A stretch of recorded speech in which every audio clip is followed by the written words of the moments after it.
ওই বেড়া যদি আমার জামাই হইতো ওর কাইটটা লবণ লাগাই ফেলতাম তোরা আমি। ওই মেয়ে তো আমি বলবো মেয়ের একটা স্যালুট দেওয়া দরকার, ওই মেয়ে কিছু করে নাই।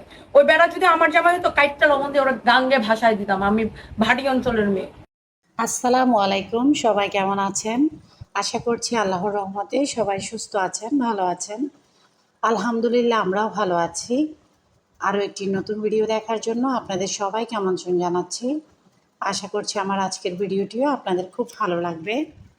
তো আজকে সকালের নাস্তায় আমি একটু পাউরুটির টোস্ট করে নিচ্ছি, মিষ্টি টোস্ট। তো আজকে দ্রুত একটু নাস্তার আয়োজনটা সেরে নিতে হবে। আমার আয়াত সোনাকে স্কুলে নিয়ে যাব, ওর তো পরীক্ষা চলছে। তো বাচ্চাদের আগে জিজ্ঞেস করেছিলাম তোমরা কীরকম খাবে, তো ওরা বলল যে ওরা শুধু পাউরুটির টোস্ট খাবে, তো আর পাশাপাশি অন্য কোনো নাস্তা লাগবে না, এটাই বলেছে। এমনিতে আজান আর আয়াত দুজন মিষ্টি টোস্ট পছন্দ করে, কিন্তু আলিফ পছন্দ করে ঝাল টোস্ট। তো একবার ভেবেছি আলিফের জন্য আলাদা করে ঝাল টোস্ট করে দিব, তো পরে আবার ভাবলাম ঝামেলা হবে। তো ছেলেকে বললাম তুমি কি মিষ্টি খাবারটা খেয়ে নেবে, ও বললো আচ্ছা ঠিক আছে। তো তিনজনকে মিষ্টি টোস্টটা দিয়ে দিব। তো এই পাউরুটিটা আমার অনেক পছন্দ, এটা খুব মজা লাগে। এমনিতে কিন্তু পাউরুটি জিনিসটা আমার পছন্দ না, আমি আগে অনেক ভিডিওতে বলেছি পাউরুটি সবসময় আমার কাছে পাউরুটি দিয়ে যে কোনো নাস্তা ভালো লাগে, তবে প্লেন পাউরুটি একদম ভালো লাগে না। তো এখানে আমি পাউরুটি 11টা আলাদা করে নিয়েছি, এক প্যাকেটে 21 পিস পাউরুটি থাকে। তো আরগুলো আলাদা করে রাখছি, কারণ আমার জামাই তো মিষ্টি টোস্টটা খাবে না, আমিও খাবো না, শুধু বাচ্চাদের জন্যই করে দিচ্ছি। তো এখন এগুলো একে একে ভেজে নিব। এই নাস্তাটা খাওয়ার পর আয়াতের স্কুলে যাওয়া হবে আর কি। তো এখন এগুলো আমি আস্তে আস্তে ভেজে নিচ্ছি, অন্য চুলায় চায়ের পানি আছে। ওইদিকে আলিফ আজান ওদের রুম গুছিয়ে নিচ্ছে, ঘর ঝাড়ু দিয়ে দিচ্ছে। আর আমার জামাইও আমাকে পাশাপাশি অনেকগুলো কাজ করে দিচ্ছে। আয়াত তো আছে টুকু টুক টুকু টুকু করে এক একটা কাজ করছে। তো আসলে বাচ্চারা সবাই সকালের নাস্তার টাইমটাতে ঘরে থাকে, এরপরে দেখা যায় এক একজনের ব্যস্ততায় এক একজন এক এক দিকে চলে যায়। ইদানিং আলিফ একটু ঘরে আছে, যেমন আজকে ভয়েস দিচ্ছি, আগামীকালকে ঘরে থাকবে না। তো এখন তো আবার আজানদের স্কুল পুরোদমে শুরু হয়ে গিয়েছে, ফুল ক্লাস হচ্ছে। এদিকে আয়াতের পরীক্ষা, তো সব কিছু নিয়ে অনেক ব্যস্ততা। এদিকে আয়াতকে নিয়ে আমি যখন সকাল 8:30টায় স্কুলে চলে যাই, তারপর ওদের পরীক্ষা শেষ হওয়ার পর ঘরে আসতে আসতে প্রায় 11টার কাছাকাছি হয়ে যায়। যেহেতু 2.5 ঘন্টার পরীক্ষা, তারপরেও 2.5 ঘন্টা তো হয় না, 1.5 ঘন্টা কি 2 ঘন্টা লাগে না, 1.5 ঘন্টার মধ্যে ওদের লেখা হয়ে যায়। তো ওকে নিয়ে চলে আসি। সারাদিন এই যে আড়াই আড়াই ঘন্টা বা 2 ঘন্টা বোরকা পরে বসে থাকা, মুখ বেঁধে, মাথায় টুপি পরে, মাস্ক দিয়ে, বড় একটা ওড়না পরে, 2 পার্টের বোরকা পরে, আসলে অনেক কষ্ট। গরমে ভেতর ফ্যানের বাতাসটাও গায়ে লাগে না, এই অবস্থা। তারপরেও কিছু করার নেই, বৃষ্টি তো এবার এতটা আতঙ্ক সৃষ্টি করেছে, বৃষ্টি পড়লেই ভয় লাগছে। তো এদিকে আমি আয়াতকে স্কুল থেকে নিয়ে আসার সময় একটু ভিডিও ধারণ করেছিলাম আয়াতের স্কুলের সামনের পরিবেশটা, যেহেতু ওদের স্কুলের সামনের দিকে খালদা নদী। আয়াতের স্কুলের মাঠেও কিন্তু লম্বা লম্বা ঘাস হয়ে গিয়েছে আর কাশফুল হয়েছে। আজকে আয়াত একদম আমার সাথে জেদ করছিল যে ও কিছু কাশফুল নেবে, ওকে নিতে দেয়নি। বলেছি আগামী পরীক্ষা আসলে নিয়ে দিব। এই তো নদীর পাড়ে কি সুন্দর কাশফুল হয়েছে, খুব সুন্দর লাগছিল। তবে একটু সাপ খোপ, বিচ্ছু এগুলোর ভয়টা লাগে আর কি। তো দেখছিলাম এই সময়টাতে কিন্তু রোদ ছিল না, রোদ একটু কম ছিল। তো ভিডিও করতে ভালো লাগছিল, আসলে হালকা একটু বাতাস ছিল, ইচ্ছে করছিল কিছুক্ষণ সময় এখানে একটু বসে থাকি। না হলে কিন্তু আজকে সকাল থেকে রোদ। তো এই সময়টা পার করে ঘরে আসতে আসতে কিন্তু আবার খুব কড়া রোদ হয়ে গিয়েছে। এই যে সুন্দর একটা বাতাস দিচ্ছে, নদীর পাড়ে কিন্তু রোদ পড়লেও সুন্দর একটা বাতাস দেয়। তো যারা আজকে এখনও আমার ভিডিওটা দেখছেন, স্কিপ না করে এখনও আমার ভিডিওর সাথে আছেন, আপনাদের উদ্দেশ্যে বলছি ছোট্ট একটা লাইক দিয়ে ভিডিওটা কন্টিনিউ করতে পারেন। আপনাদের ছোট্ট একটা লাইক আমার এই ভিডিওটাকে আপনাদের মতো অনেকে আপু ভাইয়েদের কাছে পৌঁছে দিবে। তো কাশফুলগুলো দেখছিলাম আর আয়াতকে বলছিলাম এগুলো হচ্ছে তুলা ফুল। আয়াত বলছিল চলো উঠিয়ে নিয়ে যাই, বালিশ বানাবো। মা ছেলে এগুলো বলছিলাম আর গল্প করতে করতে ঘরে আসলাম আর কি। তো এদিকে গতকাল রাতে কিছু মাছ আনা হয়েছিল, যেগুলো আমি আর রাতে কুটা বাছায় গেলাম না, বিরক্ত লাগে রাতের বেলা মাছ কাটতে। প্রায় রাত 8টার পর হয়ে গিয়েছিল। তো এগুলো রেখে দিয়েছিলাম ফ্রিজে। আজকে ভাবলাম তাড়াতাড়ি করে এগুলো কুটে বেছে নিই। আমি আয়াতের স্কুলে ছুটি দেওয়ার মানে আয়াতের পরীক্ষা শেষ হওয়ার 1 ঘন্টা আগে আমার বড় ছেলেকে ফোন করে বলে দিয়েছিলাম যে মাছগুলো ভিজতে দিয়ে দাও। তো ও ভিজতে দিয়ে রেখেছিল। তো এসে পড়তে চলে এসেছি, একটু শরবত খেয়েছি, আয়াতকেও শরবত আর বিস্কিট দিয়ে দিলাম। তারপর ওকে গোসল করতে পাঠিয়ে দিয়েছি, আমি এদিকে মাছ করতে চলে আসবো। এমন সময় ও গোসল করে আসলো আর আমাকে বলল 2টা চুড়ি এনে দিল। আমি তো এমনিতে চিকন চিকন চুড়ি রাফ ইউজ করি।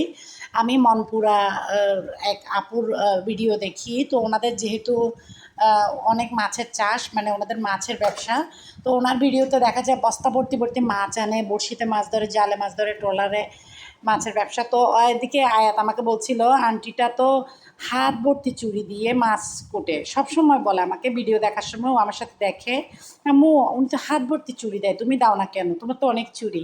তো আজকে যখন আমি মাছ কাটছিলাম, বেচারার কি মনে হলো কি জানি, 2টা চুড়ি এনে এমন করে রিকোয়েস্ট করলো, না করতে পারলাম না। বললাম আম্মু প্লিজ, আমার লক্ষ্মী মা, সোনা মা, আমার কথা শোনো, এই 2টা চুড়ি তুমি হাতে পরো, তোমার হাতে ভালো লাগবে, তুমি যদি আমার কথা শোনো আমি তাড়াতাড়ি পড়াগুলো শেষ করে নিব। তো আমার পাশে রান্নাঘরে টেবিলে ও লিখছিল এখন, তো আমি হাতে চুড়িগুলো পরেই নিলাম। তো এদিকে মাছ কুটছি, ওদিকে ছেলের সাথে কুটুস কুটুস করে গল্প করছিলাম। তো আগে আসলে খালের কতগুলো চিংড়ি পাওয়া যেত, যেগুলো একদম প্যাট মোটা মোটা, প্যাট ভর্তি ডিম, ওই চিংড়িগুলো খেতে খুব মজা লাগতো।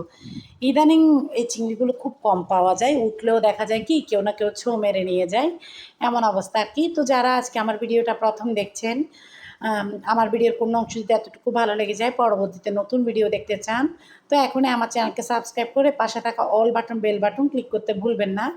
এতে করে পরবর্তীতে আমি যে কোনো নতুন রেসিপি দিলে বা ব্লগ ভিডিও দিলে আপনাদের মোবাইলে নোটিফিকেশন পৌঁছে যাবে, অবসর সময় দেখে নিতে পারবেন। আজকে ছাদে গিয়েছিলাম, বিকালে জলপাই খেয়েছি লবণ দিয়ে, গলাটা একদম বসে গিয়েছে, খসখস করছে, কথা বলার সময় আর কথাও জড়িয়ে যাচ্ছে। তো মাছগুলো অল্প হলেও কিন্তু কুটে নিতে একটু সময় লাগছে, কারণ মাথা ফেলো, লেজ ফেলো, তারপর একটা এদিকে নালি আছে যেটা দিয়ে চিংড়ি মাছের পটিটা যায় আর কি, মাথা থেকে ধরে ওই নালিটা টেনে বের করো, আসলে অনেক ঝামেলা। তো অনেকে কিন্তু এটা ফেলে না, আমি দেখেছি, আমার খুব কাছের মানুষদের মধ্যেও দেখেছি অনেকে ফেলে না। তো যা হোক, যে ফেলে না ফেলে না, আমার আসলে এটা অভ্যাস হয়ে গিয়েছে আর কি এভাবে করা। তো এদিকে লটিয়া মাছ আছে, এগুলো এখন কুটে নিব। আমি কিন্তু লটিয়া মাছ ফ্রিজে রেখে এরপরে রান্না করে খাই না, ভালো লাগে না। যেদিন আনে সেদিনই রান্না করে ফেলি রান্নারগুলো, আর যেগুলো ভাজা করব সেগুলো ফ্রিজে রেখে খাওয়া যায়। তো আজকে কিছু করার নেই, তো আজকে করব কি, লটিয়া মাছগুলো এখন কেটে নিব। এদিকে কিছু সবজি বাজারও ছিল, সেগুলো গোছাতে হবে। তো এদিকে মাছগুলো এই নাইলটিকা মাছগুলো আগে ভালো করে ডলে নিচ্ছি, এগুলো ভালো করে পরিষ্কার করে ডলে পিস পিস করে, তারপর হলুদ লবণ ভিনেগার দিয়ে ধুয়ে পলিথিনে করে রেখে দিব ফ্রিজে। এভাবে করে রাখলে কিন্তু কষ্টটা একটু কম হয়, যে কোনো সময় বের করে রান্না করা যায়। যেহেতু আয়াতের পরীক্ষা চলছে, ওর জন্য 2 থেকে আড়াই ঘন্টা তো আমাকে ওখানেই ডিউটি করতে হয়। তো এদিকে লটিয়া মাছগুলো কুটে নিচ্ছি, ল্যাচ মাথাগুলো ম্যারিনেট করে রেখে দিব ফ্রিজে, এগুলো বাচ্চারা ভোনা করে খাবে, মানে ওদেরকে ভোনা করে দিব। আর মাঝখানের পিসগুলোকে আমি আর আমার জামাইয়ের জন্য টমেটো দিয়ে রান্না করবো আর কি। আলিফ আজান রান্না করা মাছ খায় না, মানে লটিয়া মাছ রান্না করা খায় না। আয়াত ইদানিং একটু খাচ্ছে, যখন আমরা গোটা দিয়ে রান্না করি ও পছন্দ করে। তো এখন এদিকে আমি মাছগুলো কেটে নিচ্ছি। তো আপনাদের সাথে শেয়ার করছি, আপনারা দেখছেন কিনা জানি না, ইদানিং ফেসবুক বা ইউটিউব খুললে কিন্তু খুবই আলোচনা হচ্ছে রয়া তাসনিম নামে এক ছোট্ট আপুর ভিডিও। ছোট্ট আপু বলছি, অবশ্যই বয়সে আমার থেকে ছোট হবে মনে হয়। উনি যতটা ওনার বয়স বললো যে 27 বছর, তাহলে তো আমার থেকে ছোট হবে। তো ওনার ভিডিওটা দেখে কিন্তু আমি অবাক হলাম। আর আল্লাহ, মানুষ কিভাবে এতটা নিষ্ঠুর হতে পারে। এখন কি 2024 সাল, না সেই আদি যুগ চলছে, বউ পিটানোর যুগ। তো এইদিকে ফ্রিজে কিছু চানাপুট ভাজা ছিল, আলিফের নাকি ক্ষুধা পেয়েছে, যেহেতু সকালে হালকা নাস্তা খেয়েছে। ও চানাপুটগুলো গরম করে নিয়েছে, আর আমি গোসল করে এসেছি এখন। গোসল করতে যাওয়ার সময় আমি ওকে ডালটা রেডি করে দিয়েছিলাম, ও তেলের মধ্যে পেঁয়াজগুলো বানিয়ে নিয়েছে। এখন আজান, আলিফ আর আয়াত 2জন খেয়ে নেবে। আজান তো এখনও স্কুলে। এদিকে গোসল করে এসেই চুলায় ভাত বসিয়ে দিয়েছি, আর ভেন্ডি ভাজিগুলো করে নিচ্ছি। সব কিছু কুটে বেছে একদম রেডি করে তারপর আমি গোসল করতে গিয়েছি আর কি। তো এদিকে বেগুন ভাজাটাও করে নিচ্ছি, বেগুন ভাজাটা আমি আয়াত খাবো, আর আলিফ হয়তো বা এক পিস খাবে, আজান তো ছুবেও না, ওকে দিবও না। তো এদিকে এগুলো করে নিচ্ছি। তো যা হোক, সেই আপুটার ভিডিও দেখলাম যে ওনার হাজব্যান্ড যৌতুকের জন্য বা বউয়ের প্রতি একটা কি বলে মানে বিরক্তি থেকে হয়তো বা কিভাবে যে মারলো, মানে মনে হচ্ছে তো মেরেই ফেলবে এই অবস্থা। আমার সোজা কথা, যদি ভালো না লাগে, সংসার করতে বিরক্ত লাগে, সবচেয়ে পছন্দের মানুষ যাকে ছাড়া বাঁচবো না, একসময় সেরকম মনে হয়েছে, আর এখন মনে হচ্ছে তাকে দেখলেই আমি বাঁচবো না, তাকে আমার অসহ্য লাগছে। তো এমন যদি হয়ে যায় দুজনের মনে, দুজনের প্রতি, তাহলে একেবারে আলাদা হয়ে গেলে কি ভালো না? জীবন তো অনেক সুন্দর, নতুন করে সন্তানদেরকে নিয়ে বাঁচলেও তো অনেক সুন্দর। বিয়েটা আর না করলেই নয়। ৩টা ৪টা বিয়ে করে যে সুখ খুঁজতে হবে এমন কি কোনো কথা আছে? কখনো সিঙ্গেল থেকে তো সুখ খোঁজা যায়, তাই না? তো যা হোক, হয়তো বা সুখের আশায় বিয়ে করেছিল, সুখ তো ১২টা বেজেছে। তো ভালো না লাগলে মেরে ফেলার কি? এতটা ভালোবাসার মানুষকে মেরে ফেলতে, এটা আমি ঠিক বুঝলাম না। তো তনি আপুকে একটা ভিডিওতে দিতে দেখলাম। আজকে দেখে আমি হাসতে, হাসতে শেষ। তনি আপুকে তো কম বেশি সবাই চিনেন, উদ্যোক্তা। উনি থ্রি পিসের অনেকগুলো শোরুম আছে ওনার, সানবিস ফ্যাশন। তো উনি বলেছিল, জীবনে মুতে পানি নেয় না যে লোক, বউ পিটানোর বেলায় হাদিস দেখাচ্ছে। মানে যে রয়া তাসনিম আপুটা, তো ওনার হাজবেন্ডের বেলায় দিয়ে বলেছে আর কি, জীবনে মুতে পানি নেয় না কিন্তু বউ পিটানোর বেলায় হাদিস। আমি ২ বার বললাম, এতটা হাস্যকর লেগেছে কথাটা, কিন্তু চরম সত্যি। আসলে এটাই ঠিক, কি বলবো, পিটানোর তো কোনো মানে হতে পারে না, কাউকে মেরে ফেলার কার তো অধিকার নেই। সব কিছুর আগে চিন্তা করা উচিত, ও তো আমার সন্তানের মা। তো বলছিলাম না, তো যা হোক, শুকুর আলহামদুলিল্লাহ, আল্লাহ তাআলা সবাইকে হেদায়েত করুক, ভালো কিছু বোঝার ক্ষমতা দিক। তো দুজনেরই সব কিছু সাক্ষী প্রমাণ ধরে দুজনকেই, কিন্তু যদি দুজন অপরাধী হয় দুজনেরই শাস্তি হওয়া উচিত, আর দুজন না হয়ে যদি একজন অপরাধী হয় তার শাস্তি হওয়া উচিত। তবে যে অপরাধ করুক, আইন আদালত আছে, কাউকে তো কেউ এভাবে জীবনের উপর হামলা করতে পারে না, এটা কোনোভাবে কিন্তু রাইট না। তো সবাই ভালো থাকবেন, আমাদের জন্য দোয়া করবেন। এতক্ষণ সময় ধরে আমার বকবক হজম করার জন্য সবাইকে অনেক ধন্যবাদ। বিকালবেলা একটু ছাদে আসলাম, আর দুপুরে রান্নাবান্না কী খেয়েছি দেখেছেন। আর দুপুরের ভাত খাওয়ার পর কুটুস কুটুস খাওয়ার জন্য আমরা গোটা কেটে নিয়েছি। অন্য কথা বলতে বলতে এগুলো কিছুই বলা হলো না।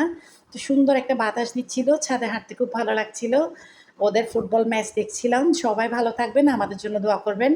আজকের জন্য এতটুকুই, আল্লাহ হাফেজ।